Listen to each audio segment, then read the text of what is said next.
দেখলেন সব বাড়ি ঘর পড়ে গেছে। এখন আপাতত আমরা বাড়িও নেই, কিছু নেই, বাঁধের ধারে বসবাস করছি তিরপল টাঙিয়ে। তো বাড়ি তো পড়েই গেছে, এখানে থাকার মতন উপযুক্ত তো আর নয়, আপনারা দেখছেন। তো দেখে বলুন এরকম পরিস্থিতিতে আমরা কি করব। একদিকে নিম্নচাপের বৃষ্টি, এর সঙ্গে ডিভিসির ছাড়া জল, প্লাবিত দক্ষিণবঙ্গের 9টি জেলা, বন্যার জেরে বিপর্যস্ত জনজীবন, ঘর ছাড়া বহু মানুষ। ইতিমধ্যেই জল নেমেছে বহু জায়গা থেকে, কিন্তু রেখে গিয়েছে ক্ষত। বন্যার জল নিঃস্ব করেছে পাঁশকুড়ার গোবিন্দনগর অঞ্চলের বাসিন্দাদের। জল নামলেও অবস্থা খারাপ হওয়ায় তাদের উপায় নেই বাড়ি ফেরার। যে কংসাবতী সব কেড়ে নিয়েছে, সেই নদীর বাঁধেই আপাতত ছাউনি করে বাস করতে হচ্ছে। বন্যা দুর্গতদের অভিযোগ, মেলেনি ঠিকমতো ত্রিপল, মিলছে না পর্যাপ্ত খাবার, জল। এখানে সাপটাপ বেরিয়েছিল, খাওয়ার ব্যবস্থা নেই। আর জল পাচ্ছে না ঠিক টাইমে সে এখানে জল দিচ্ছে না, সেখানে মাঝখানে সেখানে চলে যাচ্ছে। আর দাঁড়াতে বললে এখানে কুত্তার মতন ফেলি খাবার দিচ্ছে। ঘরদোর সব ভেঙে গেছে, খাওয়া দাওয়া পাচ্ছি না। চাটা নিয়ে আছি, আমরা বয়স্ক লোক নিয়ে আছি, কি খাবো কি নয় সব কিছু আমরা ভেবে পাচ্ছি না। আমাদের কাছে কিছু আসে না। এই অবস্থায় ক্ষতিগ্রস্ত পরিবারগুলোর পাশে দাঁড়ানোর আশ্বাস দিয়েছে প্রশাসন। হ্যাঁ, জলের ঘেরার মধ্যে ওরা ছিল। আমার সঙ্গে সরাসরি পঞ্চায়েত সদস্যর কথা হয়েছে এবং ওখানে আমরা পঞ্চায়েত সমিতি থেকে উদ্যোগ নিয়ে ওই পাড়ার জন্য আলাদা করে রিলিফ পাঠিয়েছি এবং সর্বত সহযোগিতা করছি। জল নেমেছে, সরকার যে সুবিধে এবং ক্ষতিপূরণ ঘোষণা করবে, ওইখানকার সমস্ত পরিবার সেই ক্ষতিপূরণ পাবে এবং ওদের পাশে আমরা আছি। এদিকে শনিবারের পর রবিবারও বন্যা দুর্গত এলাকায় স্বাস্থ্য ও ত্রাণ শিবিরের আয়োজন করেন জুনিয়র ডাক্তাররা। একদিকে কাদম্বিনীর ন্যায় বিচারের দাবি, মেডিকেল কলেজগুলো থেকে থ্রেট কালচার বিলুপ্তির দাবি, অন্যদিকে আন্দোলনে সাধারণ মানুষের সর্বত অংশগ্রহণে ব্রতী জুনিয়র ডাক্তাররা। সেই জায়গা থেকে মানুষকে চিকিৎসা পরিষেবা দিতে বন্যা দুর্গত পাঁশকুড়ায় স্বাস্থ্য শিবির করলেন তারা। 2 জায়গায় স্বাস্থ্য শিবির করা হয়, রোগীদের হাতে দেওয়া হলো ওষুধও। বন্যা দুর্গতদের চিকিৎসার মধ্যেও জুনিয়র ডাক্তাররা জানালেন আন্দোলন ও দাবির পথ থেকে সরছেন না তারা। কাদম্বিনীর বিচার চেয়ে কিন্তু তারা রাস্তায় নামতে দেখা গেছে আরজি করে চিকিৎসকদের, কিন্তু এবার ঠিক অন্য চিত্র দেখা যাচ্ছে।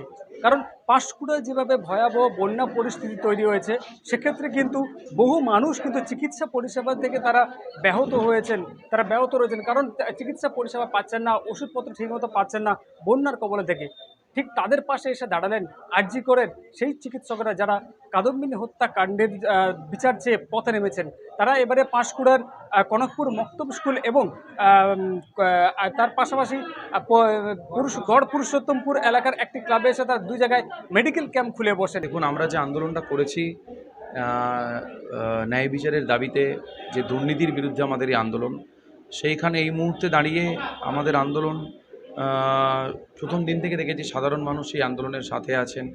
তো এখন এই মুহূর্তে দাঁড়িয়ে আমাদের মনে হয়েছে যে সাধারণ মানুষ যে ক্ষতিগ্রস্ত অবস্থায় আছেন বন্যা এবং এই সমস্ত জায়গায়, আমাদের মনে হচ্ছে তাদের সাথে বা তাদের পাশে এসে দাঁড়ানো খুব প্রয়োজন। আমরা সেইটুকু চেষ্টাই করছি।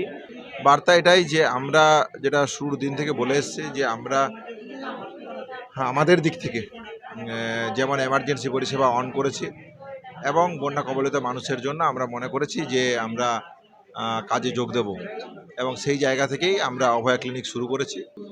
আমাদের আরজি করের আন্দোলন সম্বন্ধে নতুন করে কিছু বলার নেই। তার বিভিন্ন স্তরে বিভিন্ন রূপে আমরা যেই বিভিন্ন রকমভাবে আমরা আন্দোলন করেছি, তারই একরকম একটা তার নির্ধারণ বলতে পারেন, এই একটা আমাদের ক্যাম্প বা বন্যা কবলিত মানুষদের পাশে দাঁড়ানো।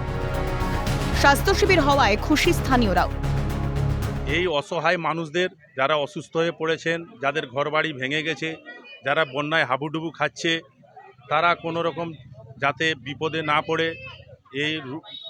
ওনারা যে এসছেন এই মেডিসিন দিতে, চিকিৎসার অনেক ডাক্তারবাবুরা এসে বুড়ো বয়স্ক বা মেয়েদেরকে সমস্ত ওষুধগুলো দিয়ে যাচ্ছেন, যারা সুস্থ থাকে। এটা খুবই ভালো যে আরজি করে যে আমাদের এখানে এসে সাপোর্ট করছে, যারা বন্যাগত এলাকা মানুষরা, যারা অসুস্থ ছিল, যারা বন্যা ঘর পরিষ্কার করতে গেছে, যাদের পায়ে হাতে ছিলা হয়েছে, যাদের স্কিনের কোনো প্রবলেম হয়েছে, এসে যে হেল্প করছে, এটা অনেক বড়ই কথা। বন্যা দুর্গতদের সমস্যা নিবারণে প্রশাসনকে তৎপর হওয়ার নির্দেশ দিয়েছিলেন খোদ মুখ্যমন্ত্রী মমতা বন্দ্যোপাধ্যায়, কিন্তু তারপরেও বন্যা পরিস্থিতিতে দুর্গতদের ত্রাণ বিলিতে এত গড়িমসি কেন, উঠছে সে প্রশ্ন। অরুণাভ মান্নার রিপোর্ট, ক্যালকাটা নিউজ।